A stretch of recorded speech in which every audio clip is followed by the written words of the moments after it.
Alright, welcome. If you're new to the channel, my name's Elliot and you're watching Rickety Ski Reviews. Today, we're going to be talking about Ski Patrol. We're going to be talking about the two sides of the coin of Ski Patrol.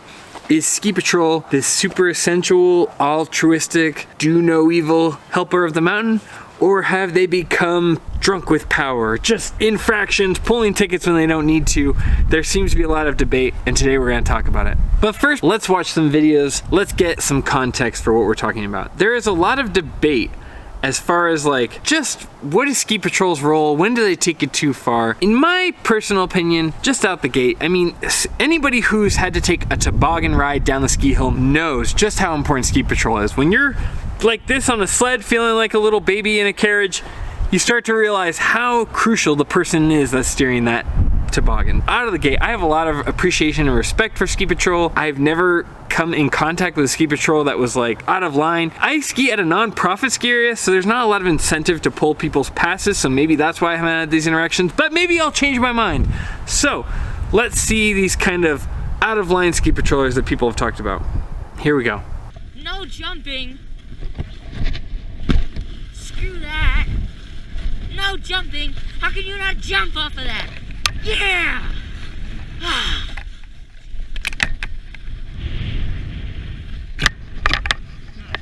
Sorry. I know you saw the sign. Yeah. I heard you scream no jumping and you still jumped. Yeah, I'm sorry. Why would you do that? I don't know.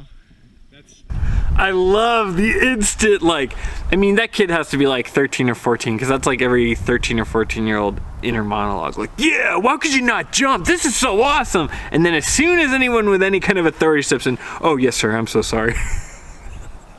It's like, if you remember being a teenager, you play like loud rock and roll or rap music. You're like, yeah, I'm above the law. And then the first speeding ticket, you're like, yes, sir. Yes, I'm so sorry, sir. I'll go home. I'll do my chores. I'm so... I love the instant backtracking. That is so funny. Oh, God. Yeah, no jumping. How could you not jump, man?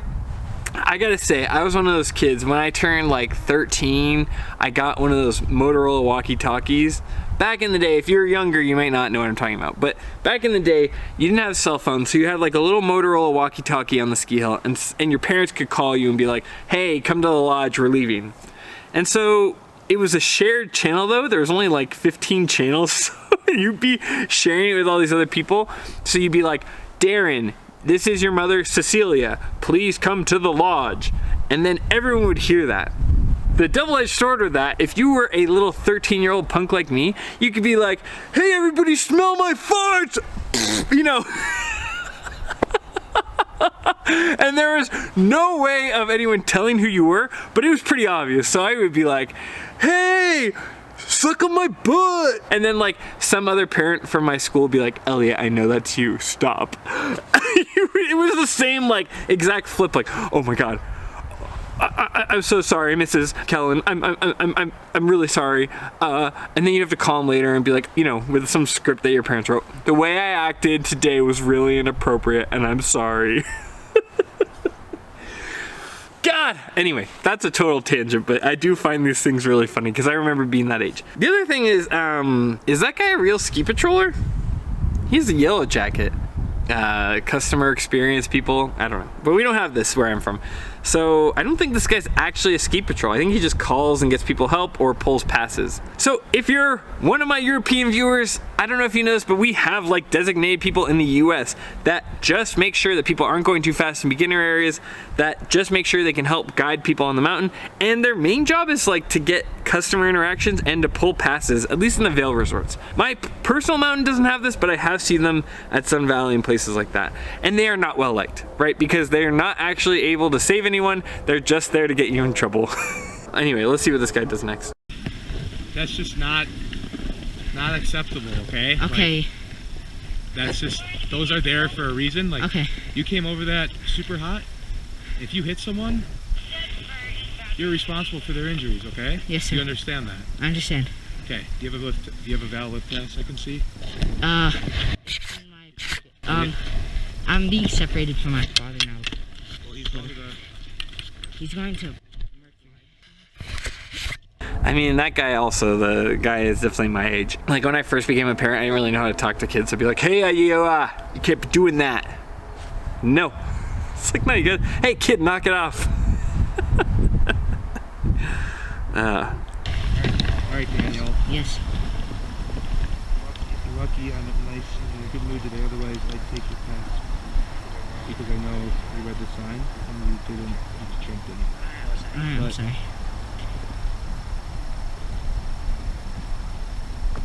Alright, I can't watch anymore. It's like watching a kid get their first speeding ticket. It's brutal. Sorry, sir. I mean, I see both ends of this. For one, like, if it's a no jump area or it's a slow family area, that kid shouldn't be just hauling it. But on the same end, if there's like a sweet jump and you're a kid and that's the only terrain you can really do, I guess you'd have to see the hill, you have to see the whole scenario.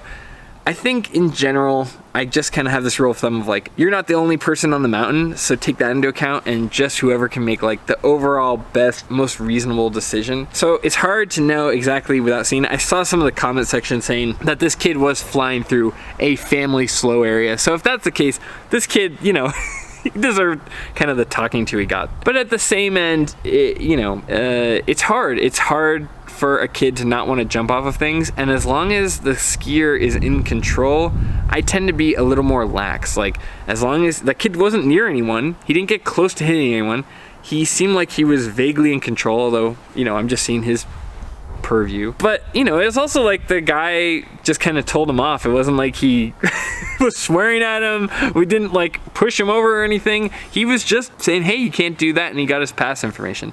I think really what he did is he scared Jesus back into him. He scared the kid, and yeah, now that kid's not gonna be being a punk. I tend to not really like these chaperone people. I've had people yell at me when I was in total control. So I don't like the rules like, oh, if you're going over this speed in this area, it's kind of a blanket statement. Like, somebody could be going 15 miles per hour and be way out of control and really reckless. And then it could be like me or Zach going 30 miles per hour and we couldn't be in more control. So it just depends. Like, sometimes these rules don't always hit. But again, I didn't see the host do anything wrong. The yellow jacket wasn't doing anything crazy. He just kind of scared that kid into like following the rules. So I don't know. I'd say this one is a 50-50. I don't side with the yellow jackets or the skier. This is kind of in the middle because, you know, kids can be punks. This kid needed to see like, hey, we actually have rules here. All right, the next one is a video from Chamonix. Now, Europe has very different rules on what they allow and don't allow for skiers. At least I only went to France once to ski. I skied in Les Houches and Argentière, and it was very different. It was like we had a little bit of lightning, and out here, you know, we will stop the chair, but we don't stop everything for the day. As soon as they saw anything like that, they stopped everything, and they forced people to download back off the chair. So it seems like the rules are a little different where like they will let you kind of be accountable for yourself. If you're out of bounds, no one's gonna come and get you. But at the same time, they are very like cautious and don't mess around with it. But let's see what Ski Patrol did here. So Ski Patrol in Chamonix whips pole at guests attempting to enter a closed area. It looks like it was closed for Avalanche, so that is no joke. Let's see what happened.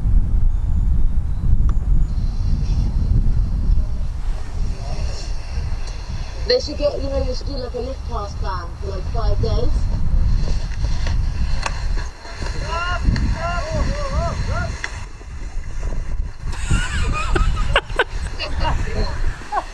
Oh my god, that is so funny. Yeah, I mean, that guy was totally in the wrong. He was not supposed to go in an avalanche area. The guy threw the pole, which could have been battery. It's like he could have done way more injury in that. But he yelled at him to stop ahead of time.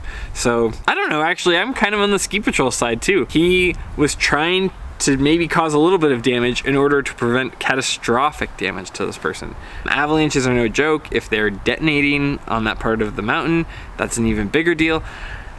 Yeah, I'm kind of with the Ski Patroller again. Am I just getting old?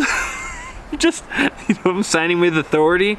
man, I'm usually a little more rebellious in this, but you know, the guy was trying to save his life and he clearly said stop, and the guy didn't want to obey it. So if you're messing with avalanches, I think you're an idiot and you're gonna risk other people's lives when they try to save you. I think a throw and pull was kind of the least that guy could have gotten. I mean, I don't know, unless he was just doing it because it was closed off for no reason. I guess, again, you need the broader context. But if you see a line of people, no, the ski patroller did nothing wrong. I hate authority, but ski patrollers have a hard enough job.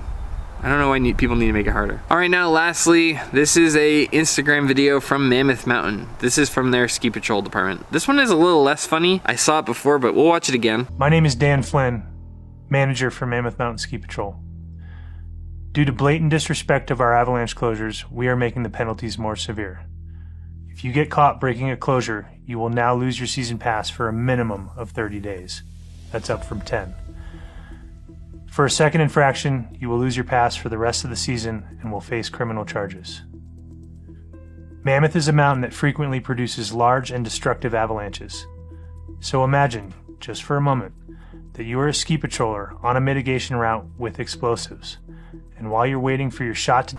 Okay, before we go into the serious business, 30 days doesn't sound like a lot, but when you think about how long a ski season is, that's a third of your season. But given the severity, like, that is still pretty light. And it was only 10 days? It sounds like it was a little bit overdue. You know what I mean? Like, somebody's like, I want to hit this powder stash. I only ski 20 days a year. For some people, they may not come back and ski for another 10 days anyway, so this isn't actually that strict. Good for them. Yeah, I don't know. Okay, let's see what he's talking about. His scenario where someone's carrying charges as a ski patrol. Detonate. Someone ducks a closure and enters the run-out zone of the avalanche path that you're attempting to release. That is absolutely terrifying for that patroller. We are in the business of helping people and saving lives, not killing and injuring people. Our passion and our profession is opening as much terrain as is safely possible. We could never forgive ourselves for killing or injuring someone who is in a closed area with no knowledge of the hazard that's above them. Please respect our closures so that we can keep you safe and continue to open as much terrain as we can. Yeah, ski patrol's totally in the right here. I mean, these are just people volunteering or getting paid barely anything, and they're just trying to keep people safe. And because people duck ropes and ignore it, they might end up with, like, I don't know, like passive manslaughter. That's terrifying. Yeah, up it. Ban them for life, I don't know. Ban them for, like, a season. Yeah, that's awful. I mean, ski patrol is just there to help you. They're just there to keep you safe. They're not getting paid to, like, pull tickets or anything. And this guy is, you know, especially in Mammoth Mountain where they're carrying live charges around. I mean, it's stupid enough to go into those areas if you're not supposed to during avalanche season, because you can end up having other people get hurt trying to rescue you. But on top of that, when you have places that are having to detonate charges off, yeah, why make those ski patrollers' lives harder? And if these guys don't crack down, you're gonna have a shortage of ski patrol people, because who wants to deal with that? Who wants blood on their hands? I think this makes total sense, and I think Mammoth handled this in a very mature way. So here's my 2 cents. Not that anyone asked for it, but you're gonna get it anyway. I think that ski patrol, I've yet to have a bad interaction with them. For the most part, they're just there to keep people safe and help people out. I think that a lot of people who ski passively don't know the rules and don't understand how much harder they're making ski patrol's life. And I think that for the most part, I've not had any bad interactions with them. Now, that doesn't mean there's not bad ski patrol. There aren't people who get power hungry. But honestly, in my experience, I've had worse run-ins with the yellow jackets, with the people who are the volunteers or mountain hosts, whatever you want to call them, because again, they're cool people. They're people who are nice and they're just giving directions and they're there to help. I know people personally who do that, but then there are people who just take it to an extreme. And I think when you have corporations that are incentivizing that they have quotas for how many tickets they pull, that's when you get into trouble. I've also been in areas where I was in control and still got yelled at. In fact, I have a funny story. One time I was skiing at Sun Valley. I was skiing just a normal speed and I wasn't getting in trouble. And then Zach was right next to me riding switch down the flat area just to get to the lodge. He wasn't going fast. We were going exactly the same speed. He gets yelled at by ski patrol because I had my like race jacket on with my team and he had his own jacket on and he was going backwards freestyle style. And they thought, oh, that freestyle guy, there's a troublemaker. And Zach just looked at them like, I'm going with this group of 6 people the exact same speed. So I've seen them kind of go off the rails. I've seen them yell at me when I was totally in control. The other side of that though is that, you know, now that I ski with kids, I will ski behind my kids because people fly by so fast. So, you know, and that is stressful. I have to stay behind my kids just to make sure I get hit instead of my kids, because my kids will get very seriously injured. They are so small and the people coming down the hill are so big. The big takeaway for me is that if you are a skier and you want to know how to ski appropriately, when there's slow areas, go slower than you normally do. But most importantly, ski in control. When I grew up in Burke Mountain, there was a sign off of the ski patrol that had a picture of like the off-brand hand-drawn Homer Simpson. And it said, ski in control. And I think that's the best takeaway. There's speed, there's ability, but at the end of the day, what counts is control. Can you stop quickly? Can you turn around an obstacle quickly? Are you in control of your skiing? Because that, in my opinion, is what really matters. So that's my big takeaway. I think that if you want to be on the ski hill, just make sure you're in control. Make sure you can make a clean turn. Make sure you can stop quickly. That means different things for different people, but just be in control and be reasonable. These people like Ski Patrol are not out there to just, you know, get you in trouble or give you a hard time. They're there to keep people safe. Skiing is dangerous. I know we've all done it for so long, we kind of forget that and put it out of our brains, but it is dangerous and there are people there trying to help us. And don't duck ropes and make people's life a living nightmare. There's no need for it. There's plenty of good skiing elsewhere that's on trail or, you know, inbounds. That's my opinion. Again, I am kind of in this sheltered area with a nonprofit where we have good ski patrol and we don't have mountain hosts harassing us. But I do see a lot of people skiing dangerously and not in control. So that's my big message to you. If you don't want to deal with ski patrol, ski in control. And if you're a mountain host, I don't know, what are you doing? Don't harass people if they're clearly in control. That's my fence sitting middle line. Both people could do better. But if you've had an interaction or have an opinion, let me know down in the comments. I do think Ski Patrol, I have a lot of respect for them because they're just there to help. They're not making big money out there being Ski Patrol. They're there to help people who are in distress. And if you're a skier, try not to be one of those people. Take the precautions, do your homework, and, you know, don't get yourself in a situation you can't get yourself back out of. So anyway, that's my hot take. That's what I wanted to say about Ski Patrol. And if you like this kind of content, please consider liking and subscribing. It helps my channel out a lot. And it's an easy, free way to support the channel. If you really want to support the channel, we have memberships. If you go to the YouTube channel, you can click join and that'll take you there. But more than anything, just thank you for taking the time to watch. Thanks for being here. And thanks for being so great in the comments. I really appreciate it. And as always, I'll see you in the next one. See ya.